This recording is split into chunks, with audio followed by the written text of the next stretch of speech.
So we're going to look at some basic physiological processes of the kidney, which occur at the nephron, which is the functional unit of the kidney. So the three major physiological processes are filtration, reabsorption, and secretion. Notice you can see in this figure on the nephron, in the purple arrow where glomerular filtration takes place, in the green arrow where tubular reabsorption takes place, and in the red arrows where tubular secretion takes place. Filtration happens at the renal corpuscle, and we know that filtration has to remain at a constant rate, and it is where fluid is forced out of the glomerular capillaries into that Bowman's capsule and continues on into the rest of this, which is all renal tubule. It only occurs here at the renal corpuscle. It does not occur anywhere else in the nephron. Notice that reabsorption and secretion happen at variable areas along the nephron. Reabsorption, as in the green arrows, is a large part of what happens between the nephron and the peritubular capillaries. This is where we take largely nutrients like glucose, amino acids, some ions, some water, and we take it back into the blood. We know that reabsorption is a huge process in the nephron because we have around 48 gallons of filtrate filtered in the renal corpuscle per day that is reabsorbed along the renal tubule into 1 to 2 quarts of urine. So it happens along the nephron. Secretion is the opposite. If we have end products of drugs, anything that we have too many of that we do not need, maybe hydrogen ions, sometimes salt and water, depending on hormones, substances are secreted from the blood back into the renal tubule, and we know if something goes into the renal tubule of the nephron and stays there as it gets to the bottom of the collecting duct, that it is important to understand that it ends up in the urine and is gone from the body. So much of the filtrate is reabsorbed, especially water, glucose, amino acids, and ions, and we secrete toxic substances, many times hydrogen ions, to maintain blood pH. So going over the parts of the nephron again for review, we have our renal corpuscle where filtration happens. We have this loopy curly area called the proximal tubule. We've got the descending limb of the nephron loop, the ascending limb of the nephron loop, the distal tubule, the collecting duct, and as we get to the bottom of the collecting duct, we have the papillary duct. Now going all the way back so we can look at the kidney to see the parts, we see that what happens when we get to the collecting duct, we go to the papillary duct, and after we go from the collecting duct to the papillary duct, we no longer have to call it filtrate, we can call it urine, because we call it filtrate as it goes through the collecting duct because we're still making modifications to make it urine, but it's now urine when it gets to the papillary duct. Now the very tips of these renal pyramids are known as the renal papilla, and the renal papilla gives rise into these small cup-like structures right under the renal papilla called minor calyces. So from the papillary duct, urine is collected into these minor calyces.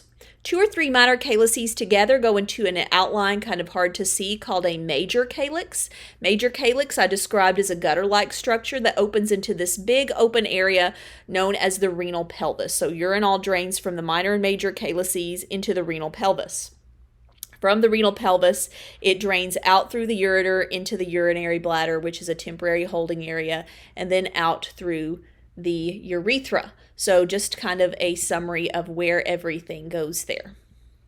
So if we look at very rough functions, we'll look at more detailed functions later of each area. After filtrate goes from the renal corpuscle into the proximal tubule, the largest job of the proximal tubule is reabsorption.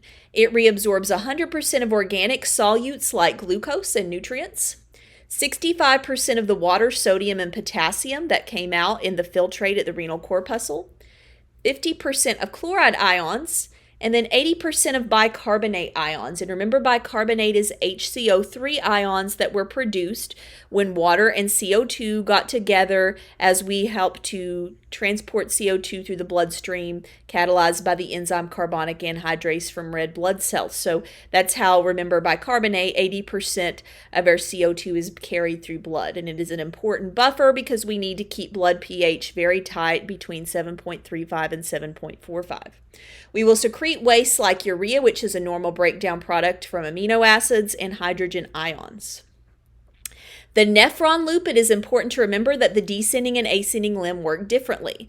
This dips down into the renal medulla, and the descending limb is permeable to water. The ascending limb is permeable to only solutes like sodium chloride. So They're permeable in different ways: the descending limb to water, the ascending limb to solutes. The distal tubule is going to allow some water to follow salt. We call that obligatory water reabsorption, which is the majority of what happens with water reabsorption along the nephron. That means that water is obliged to follow salt. We'll also see that the distal tubule is the site where parathyroid hormone acts to allow us to reabsorb more calcium from the urine when we need it more in the body. Finally, the late distal tubule and collecting duct is going to be mostly sensitive to the hormones ADH and aldosterone, which maintain blood volume.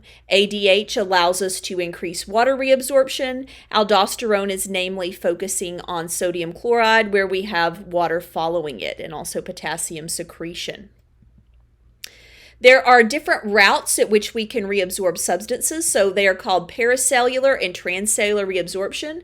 Notice paracellular reabsorption is where things leave the renal tubule of the nephron, travel through the interstitial spaces into the blood and the peritubular capillaries between cells, whereas the other method of reabsorbing things is transcellular, where there usually must be active transporters to transport things through a cell out into the interstitial space and into the blood. So they're both areas of reabsorption, but one goes through the cell and one in between. When we look at active transport, remember as a review from Anatomy and Physiology 1, primary active transport directly uses ATP, and we're going to see lots of, like we see here, sodium-potassium pumps. So the sodium-potassium pump works by pumping things against their concentration gradient. That's what makes it active transport, because it is against the concentration gradient. It is not passive diffusion. It pumps 3 sodium out and 2 potassium in, and this particular figure does not show the potassium in, and it doesn't show how many, but it is an ATPase, which means it uses ATP because it is active transport, pumping things against its concentration gradient.